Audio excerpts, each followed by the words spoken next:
कई बार जब हम कोई इंपॉर्टेंट टास्क शुरू करते हैं तो वहां पे हम इनकंसिस्टेंट हो जाते हैं, जिसकी वजह से वो टास्क बीच में ही छूट जाता है। और जब प्लानिंग को एक एंटरप्रेन्योर बनने की, अपना खुद का बिजनेस स्टार्ट करने की, सो ये इनकंसिस्टेंसी की प्रॉब्लम कई ऐसे चैलेंजेस क्रिएट कर सकती है जिससे हम अपनी सक्सेस की जर्नी में बीच में ही रुक जाते हैं। सो इस वीडियो में मैं आपको एक सिंपल टेक्निक शेयर करूंगा जो मैं पर्सनली यूज मैंने करी है और जिससे मैंने रिजल्ट लिया और अपनी इनकंसिस्टेंसी की प्रॉब्लम को ओवरकम किया है। बिकॉज इस पर्टिकुलर प्रॉब्लम ने मेरी लाइफ में पास्ट में बहुत सारी प्रॉब्लम्स क्रिएट करी है। और इस एक प्रॉब्लम की वजह से मेरे कई इंपॉर्टेंट टास्क और कई सारे अर्जेंट टास्क मेरे इनकम्प्लीट रह गए हैं और मैं उन चीजों को एग्जीक्यूट नहीं कर पाया। बट इस एक टेक्निक ने मुझे बहुत ज्यादा हेल्प किया और हम आज उसी के बारे में बात करेंगे। देखिए, सबसे पहले आपको यह समझना होगा कि हमारा ब्रेन कुछ इस तरह से डिजाइन किया गया है कि वो पेन को अवॉइड करना चाहता है। और जो चीजें आप प्लेजर क्रिएट करती है, कोई एक्सपीरियंस जो प्लेजर क्रिएट करता है, वो उसकी तरफ उसका अटेंशन, उसकी तरफ उसका फोकस बहुत ज्यादा होता है। सो एक सिंपल टेक्निक जो आपको यहाँ पे फॉलो करनी है वो ये है कि आपको अपने उस टास्क के साथ एक रिवॉर्ड को अटैच करना है जिस टास्क में आप इनकंसिस्टेंट है या जिसमें आप इनकंसिस्टेंसी से बहुत टाइम से लड़ रहे हैं। तो आपको सिंपली क्या करना है, एक एग्जांपल के माध्यम से उसको समझते हैं। मान लीजिए आपको मूवीज देखना बहुत पसंद है, आप ऑनलाइन मूवीज देखना बहुत पसंद करते हैं, आप वेब सीरीज देखना बहुत पसंद करते हैं। सो उसको आपको एज अ रिवॉर्ड अटैच करना है उस टास्क के साथ जिसमें आप कंसिस्टेंट रहने में स्ट्रगल कर रहे हैं। सो आपको डिसाइड करना है कि जब आप उस टास्क को पूरा कर लेंगे तो आप अपने आप को एज अ रिवॉर्ड मूवी देखने के लिए अलाउ करेंगे। तो यहाँ पे आपको ना थोड़ा सा अपने साथ स्ट्रिक्ट होने की भी जरूरत है।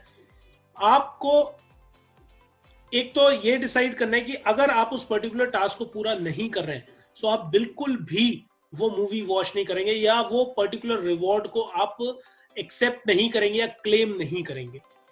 दूसरी चीज ये कि जो भी रिवॉर्ड आप डिसाइड करें वो एक ऐसा रिवॉर्ड होना चाहिए जिसको आप दिल से बहुत ज्यादा लाइक करते हैं और जिसके लिए आपकी क्रेविंग बहुत ज्यादा होती है। वो हो सकता है कि एक सिंपल सा ही एक रिवॉर्ड हो, लाइक बाहर जाके खाना खाना या पिकनिक पे जाना, आउटिंग पे जाना। कोई भी टास्क जिसको आप बहुत ज्यादा लाइक करते हो, कोई भी ऐसी एक्टिविटी जिसको आप बहुत ज्यादा लाइक करते हो, उसी एक्टिविटी को एज अ रिवॉर्ड आप रखिएगा, किसी भी जनरल एक्टिविटी को मत रखिएगा। सो इस केस में क्या होगा कि आप अपने ब्रेन को आप ट्रेन कर रहे होंगे और एक तरह से उसको ट्रिक कर रहे होंगे कि एक टास्क, क्योंकि अभी तक उस टास्क में आप कंसिस्टेंट इसलिए नहीं है क्योंकि आपका ब्रेन उसको कहीं ना कहीं एक पेनफुल टास्क की तरह लेता है। सो जैसे ही आप एक रिवॉर्ड उसके साथ अटैच करते हैं तो वहां से ना आपके ब्रेन को एक प्लेजर दिखने के एक उम्मीद जगती है, एक आपके ब्रेन को एक विजन मिलता है कि इस टास्क के बाद मुझे ये प्लेजर मिलने वाला है। सो आपका ब्रेन ऑटोमेटिकली आपको उस टास्क में कंसिस्टेंट कर देता है। तो एक चीज ध्यान रखिएगा कि आपको ओवरनाइट रिजल्ट्स एक्सपेक्ट नहीं करने हैं, क्योंकि ऐसा नहीं होगा कि आपने इस टेक्निक को फॉलो किया आज और कल से ही आप कंसिस्टेंट हो गए। You have to give yourself at least 20 to 25 days. कम से कम 20 से 25 दिनों का अपने अंदर अपने आप के लिए टाइम दीजिएगा। तब आप एक विजिबल डिफरेंस आप नोटिस कर पाएंगे और आप देख पाएंगे कि आप धीरे धीरे उस एक पर्टिकुलर टास्क में जिसमें आप बहुत टाइम से इनकंसिस्टेंट है वहां पे अब आप कंसिस्टेंट हो गए।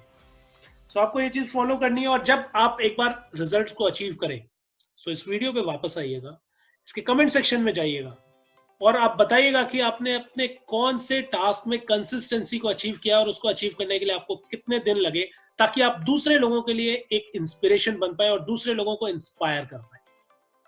सो this is Harshit Shukla signing off and just remember, life is all about learning and growing.